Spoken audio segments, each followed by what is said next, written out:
এই ম্যাপটা এবি সরল রেখাটা পি ও কিউ বিন্দু দুইটি দ্বারা সমত্রিখণ্ডিত হয়। রেখাটি এক্স অক্ষের সাথে কত কোণ তৈরি করছে সেটা বের করতে হবে। আমরা একটু ফিগারটা ড্র করি।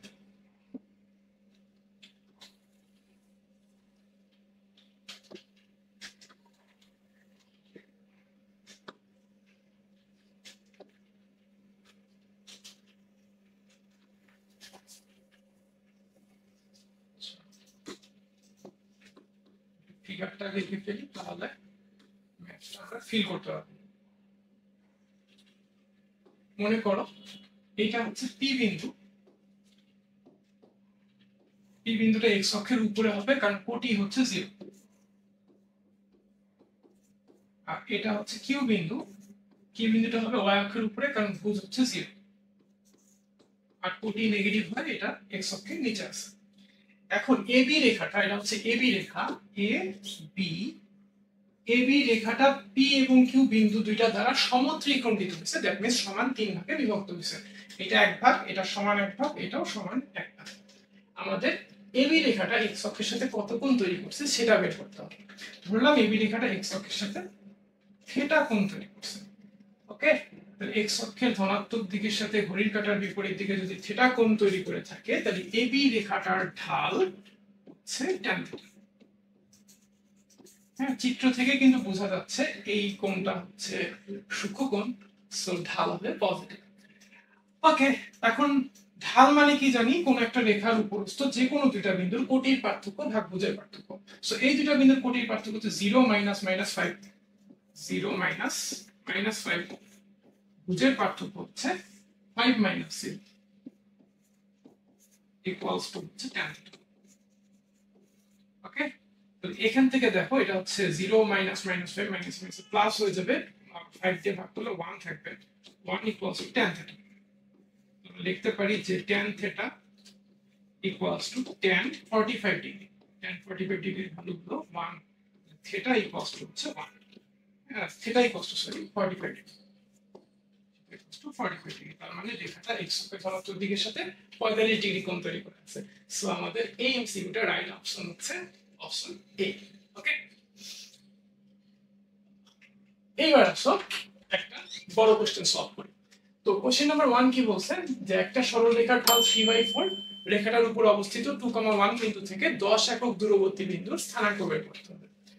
ওকে, দেখো এই রেখাটার ঢাল 3/4 এবং রেখাটা কিন্তু ঢালটা কিন্তু পজিটিভ, ঠিক আছে। যেহেতু রেখাটার ঢাল পজিটিভ, সো রেখাটাকে আমি এইভাবে দেখাতে পারি, যে এমন ভাবে আঁকবো যে রেখাটা হচ্ছে এক্স অক্ষের ধনাত্মক দিকের সাথে সূক্ষ্মকোণ তৈরি করে আছে।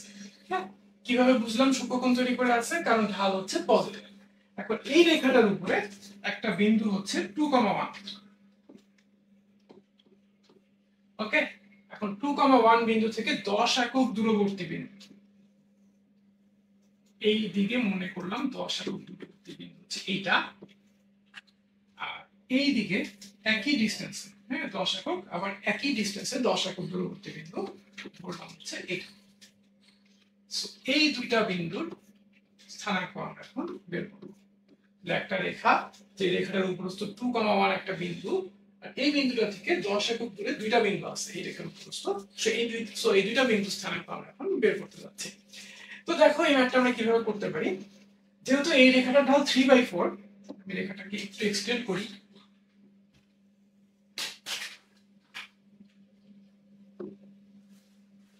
দেখো এই রেখাটার উপরে দুইটা বিন্দু নিলাম, এমন ভাবে নিলাম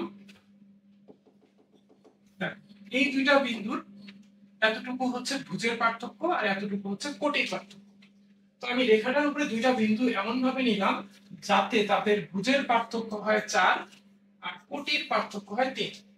কারণ ঢাল মানে আমি জানি কোনো একটা রেখার উপরস্থ দুইটা বিন্দুর কোটির পার্থক্য ভাগ ভুজের পার্থক্য। এখানে রেখাটার ঢাল যেহেতু 3/4, তার মানে রেখাটার উপরস্থ দুইটা বিন্দুর কোটির পার্থক্য যদি 3 হয়, তাহলে অবশ্যই ভুজের পার্থক্য 4 হবে। এই রেখাটার উপরে দুইটা বিন্দু এমন ভাবে নিলাম যাতে তাদের কোটির পার্থক্য হয় 3, আর কোটির পার্থক্য 3 হইলে ভুজের পার্থক্য অটোমেটিক 4 হয়ে যাবে, তা না হলে তো রেখাটার ঢাল 3/4 হবে না। ঠিক আছে, সো দেখো যে এতটুকু হচ্ছে ভুজের পার্থক্য যেটা 4, আর এতটুকু হচ্ছে কোটির পার্থক্য, যেটা হচ্ছে 3। এইখানে কিন্তু একটা সমকোণী ত্রিভুজ তৈরি হয়ে গেছে। আর সমকোণী ত্রিভুজ যেহেতু তৈরি হয়েছে, পিথাগোরাসের উপপাদ্য দিয়ে বলতে পারি এটা হচ্ছে অতিভুজ, কারণ এটা হচ্ছে সমকোণের বিপরীত বাহু। সমকোণের বিপরীত বাহু হচ্ছে অতিভুজ, আর অতিভুজটা হবে তাহলে 5 √ ভূমির বর্গ যোগ। এই সরলরেখার উপরস্থ দুইটা বিন্দুর সরলরেখা বরাবর পার্থক্য যখন 5, তখন ভুজের পার্থক্য হচ্ছে 4 এবং কোটির পার্থক্য হচ্ছে 3। সো এই জিনিসটা আমরা একটু লিখি যে দুটি বিন্দুর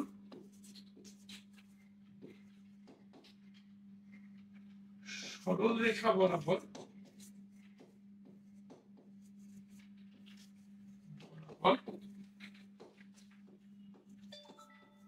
পার্থক্য 5 হলে ভুজের পার্থক্য 4।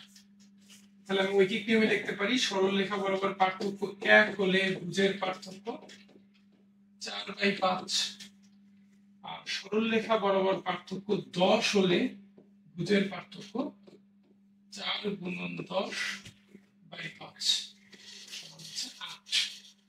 তার মানে দুইটা বিন্দুর সরলরেখা বরাবর পার্থক্য যখন 10, তখন ভুজের পার্থক্য হয় 8। এখন এই রেখাটার উপরে কিন্তু এই দুইটা বিন্দুর কিন্তু সরলরেখা বরাবর পার্থক্য 10, আর আমরা এখানে দেখছি সরলরেখা বরাবর পার্থক্য 10 হলে ভুজের পার্থক্য হবে 8। সো এই দুইটা বিন্দুর ভুজের পার্থক্য হচ্ছে 8। এখন এই বিন্দু থেকে এই বিন্দুটা কিন্তু ডান দিকে আছে, তো যত ডান দিকে যাবা, এক্স অক্ষ বরাবর যত ডান দিকে যাবা তত ভুজ বাড়বে, যত বাঁ দিকে যাবা তত ভুজ কমবে। যেহেতু এই বিন্দুটা থেকে এই বিন্দুটা ডান দিকে আছে, সো এটার থেকে এটার ভুজ বেশি হবে। কত বেশি হবে? 8 বেশি হবে। সো আগেই ছিল ভুজ 2, এটার থেকে 8 বেশি হলে 2 + 8 হচ্ছে 10। ঠিক আছে? আবার একই ভাবে এই দুইটা বিন্দুরও সরলরেখা বরাবর পার্থক্য 10, সো সরলরেখা বরাবর পার্থক্য 10 হওয়াতে ভুজের পার্থক্য হবে 8। এই দুইটা বিন্দুর ভুজের পার্থক্য হবে 8। কিন্তু এই বিন্দু থেকে এই বিন্দুটা যেহেতু বায়ে আছে, বায়ে থাকলে ভুজ কমবে। আগেই ছিল 2, 8 কমলে হবে 2 থেকে 8 কমলে হবে 2 - 8 মানে হচ্ছে -6। ওকে, এখন একই ভাবে কোটির হিসাবটা আমরা করব। তো কোটির হিসাবটা কিভাবে করব?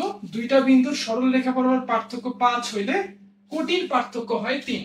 দুইটা বিন্দুর সরলরেখা বরাবর পার্থক্য 5 হলে কোটির পার্থক্য হয় 3। ঠিক আছে?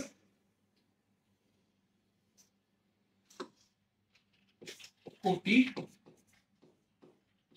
পার্থক্য হচ্ছে 3। তাহলে সরলরেখা বরাবর পার্থক্য 1 হইলে কোটির পার্থক্য হবে 3/5। সরলরেখা বরাবর পার্থক্য 10 হইলে কোটির পার্থক্য হবে 3 × 10 / 5, দ্যাট মিন্স হচ্ছে 6। ঠিক আছে? তাহলে দুইটা বিন্দুর সরলরেখা বরাবর যখন পার্থক্য 10 হবে, তখন কোটির পার্থক্য হবে 6। এখন এই দুইটা বিন্দুর সরলরেখা বরাবর পার্থক্য 10, সো এই দুইটা বিন্দুর কোটির পার্থক্য হবে 6, এবং একই কারণে এই দুইটা বিন্দুর কোটির পার্থক্য হবে 6। কিন্তু এই বিন্দুটা থেকে এই বিন্দুটা উপরে আছে, ওয়াই অক্ষ বরাবর যত উপরে যাওয়া যায় কোটি তত বাড়ে, নিচে গেলে কোটি কমে। তো এটা থেকে এটা যেহেতু উপরে আছে, তাহলে কোটি বাড়বে। 1 থেকে 6 বাড়লে হবে 7। এটা থেকে যেহেতু এটা নিচে আছে, তাহলে কোটি কমবে। 1 থেকে 6 কমলে হবে 1 - 6, দ্যাট মিন্স হচ্ছে -5। সো এই দুইটাই হচ্ছে আমাদের এই ম্যাথটার আনসার। এটা একটা আনসার, আর হচ্ছে এটা আরেকটা আনসার। ঠিক আছে? সো দেখেন একবার ম্যাথটা।